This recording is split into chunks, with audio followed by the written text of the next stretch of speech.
दोस्तों, अगर आप भी ईशान किशन को बेहतरीन विकेटकीपर बल्लेबाज मानते हैं तो हमारी इस वीडियो को लाइक जरूर कीजिएगा। दोस्तों, आईपीएल 2022 का 51वां मुकाबला गुजरात और मुंबई के बीच में खेला गया, जिसमें से दोनों ही टीमों के बीच में शानदार और धमाकेदार मुकाबला देखने को मिला। मुंबई की टीम ने यह मुकाबला अंतिम गेंद पर करारी गेंदबाजी करते हुए जीत लिया। चलिए दोस्तों, आपको इस रोमांचक और रोंगटे खड़े कर देने वाले मुकाबले की हाईलाइट्स के बारे में बताते हैं, लेकिन उससे पहले रोहित शर्मा और ईशान किशन में कौन है बेहतरीन बल्लेबाज, इस बात का जवाब हमें नीचे कमेंट सेक्शन में जरूर दीजिएगा। दोस्तों, आईपीएल 2022 का 51वां मुकाबला गुजरात और मुंबई के बीच में खेला गया, जिसमें मुंबई की कप्तानी रोहित शर्मा ने करी तो वहीं गुजरात की कप्तानी हार्दिक पांड्या ने करी। और सबसे पहले हार्दिक पांड्या ने टॉस जीतकर पहले गेंदबाजी करने का फैसला किया और बल्लेबाजी के लिए मुंबई की टीम को आमंत्रित किया। और मुंबई की तरफ से सबसे पहले बल्लेबाजी करने के लिए ईशान किशन और कप्तान रोहित शर्मा मैदान पर आए और पारी की शुरुआत करी, तो दूसरी तरफ से गुजरात की गेंदबाजी की कमान मोहम्मद शमी ने संभाली। तो वहीं मुंबई की शुरुआत बहुत ही शानदार रही और दोनों ही बल्लेबाज बहुत ही बेहतरीन प्रहार करने में लगे हुए थे और मुंबई की टीम ने पावर प्ले में बहुत ही शानदार बल्लेबाजी करते हुए तो वहीं 8वें ओवर में 74 के स्कोर पर मुंबई इंडियंस को पहला झटका लगा और कप्तान रोहित शर्मा अर्धशतक से चूक गए और वो 28 गेंदों पर 43 रन बनाकर आउट हो गए और उन्हें राशिद खान ने एलबीडब्ल्यू आउट कर दिया। और अपनी पारी में रोहित ने 5 चौके और 2 छक्के लगाए। तो वहीं 11वें ओवर के बाद मुंबई इंडियंस ने 2 विकेट गंवाकर 105 रन बना लिए और इसी ओवर में बाएं हाथ के तेज गेंदबाज प्रदीप सांगवान ने मुंबई को दूसरा झटका दिया और उन्होंने सूर्य कुमार यादव को राशिद खान के हाथों कैच आउट करवा दिया और सूर्य कुमार यादव ने 11 गेंदों पर 13 रन की खतरनाक पारी खेली। और वहीं मुंबई इंडियंस ने 12 ओवर में 3 विकेट के नुकसान पर 111 रन बना लिए और इस ओवर में ईशान किशन का विकेट गुजरात को मिला और ईशान किशन अर्धशतक से चूक गए और उन्होंने 29 गेंदों पर 45 रनों की पारी खेली और इसमें 5 चौके और 1 छक्का शामिल है और ईशान को अलजारी जोसेफ ने राशिद खान के हाथों कैच आउट करवा दिया। तो वहीं 15वें ओवर में मुंबई की टीम को चौथा झटका लगा और राशिद खान ने किरण पोलार्ड को क्लीन बोल्ड कर दिया और पोलार्ड 14 गेंदों पर 4 रन बना सके। तो वहीं आपको बता दें कि 19वें ओवर में मुंबई इंडियंस को 2 झटके लगे और गुजरात के कप्तान हार्दिक पांड्या ने तिलक वर्मा को रन आउट किया। तो वहीं तिलक 16 गेंदों में 21 रन बना सके। तो वहीं उन्होंने टिम डेविड के साथ 33 रनों की साझेदारी निभाई और इसके बाद आखिरी गेंद पर लॉकी फर्गुसन ने डेनियल सैम्स को राशिद खान के हाथों कैच आउट करवा दिया और सैम्स खाता भी नहीं खोल सके। तो वहीं मुंबई ने 20 ओवर में 177 रन 6 विकेट के नुकसान पर बना दिए, जिसमें टिम डेविड 21 गेंदों पर 2 चौके और 4 छक्कों की मदद से 44 रन बनाकर नाबाद रहे और गुजरात की तरफ से राशिद खान ने 2 विकेट हासिल किए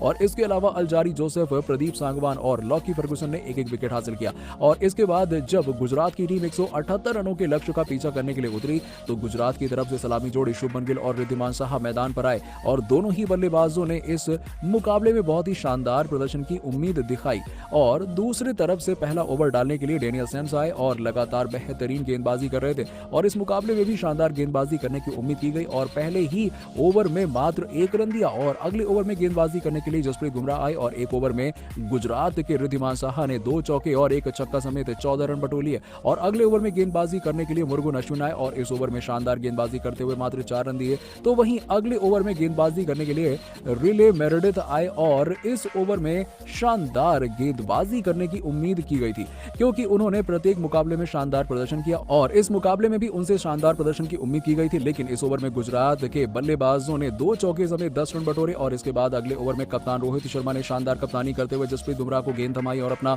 शानदार अनुभव के जरिए विकेट लेने की कोशिश करी, लेकिन ओवर में 1 छक्का और 1 चौका समेत 12 रन आए। तो वहीं पावर प्ले के अंतिम ओवर में गेंदबाजी करने के लिए मुरुगन अश्विन आए और मुरुगन अश्विन ने इस ओवर में गेंदबाजी करते हुए 1 छक्का और 1 चौका समेत 13 रन जड़ दिया और अगले ओवर में गेंदबाजी करने के लिए कुमार कार्तिकेय आए और ओवर में मात्र 5 रन दिए और जिसके बाद अगले ओवर में गेंदबाजी करने के लिए डेनियल सैम्स आए और ओवर में लगातार 3 चौका समेत 14 रन बटोरे और 8 ओवर में गुजरात की टीम ने 3 रन बिना किसी नुकसान के बना दिए।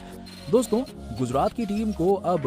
जीत के लिए 4 ओवर में 40 रनों की आवश्यकता थी और अगले ओवर में गेंदबाजी करने के लिए जसप्रीत बुमराह आए और इस ओवर में उनसे विकेट लेने की उम्मीद की गई, लेकिन गुजरात के दोनों बल्लेबाजों ने एक चौका जड़ते हुए 11 रन बटोर लिए और अब जीत के लिए 3 ओवर में 29 रनों की आवश्यकता थी और गेंदबाजी करने के लिए रिले मेरेडिथ आए और ओवर की शुरुआत हुई जो कि बहुत ही ज्यादा बेकार हुई, जिसमें हार्दिक पांड्या ने पहले ही गेंद पर चौका जड़ दिया और ओवर की चौथी गेंद पर गुजरात की टीम को सबसे बड़ा झटका लग गया और कप्तान हार्दिक पांड्या 14 गेंदों पर 4 चौकों की मदद से 24 रन बनाकर आउट हो गए और इसके बाद बल्लेबाजी करने के लिए अंतिम क्षणों में मुकाबला जिताने वाले राहुल तेवतिया आए और ओवर में 9 रन आए और अब जीत के लिए 2 ओवर में 20 रनों की आवश्यकता थी और अगले ओवर में गेंदबाजी गेंदबाजी करने आए जसप्रीत बुमराह और ओवर में एक छक्के के साथ 11 रन आए और अब अंतिम 6 गेंदों पर जीत के लिए 9 रनों की आवश्यकता थी और गेंदबाजी करने के लिए डैनियल आए और ओवर में बेहतरीन गेंदबाजी करी और राहुल तेवतिया को तीसरे गेंद पर 4 गेंदों पर 3 रन बनाकर आउट कर दिया और जिसके बाद अब 3 गेंदों पर जीत के लिए 7 रनों की आवश्यकता थी और अब अंतिम गेंद पर छक्के की आवश्यकता थी और इस गेंद पर भी एक भी रन नहीं आया और गुजरात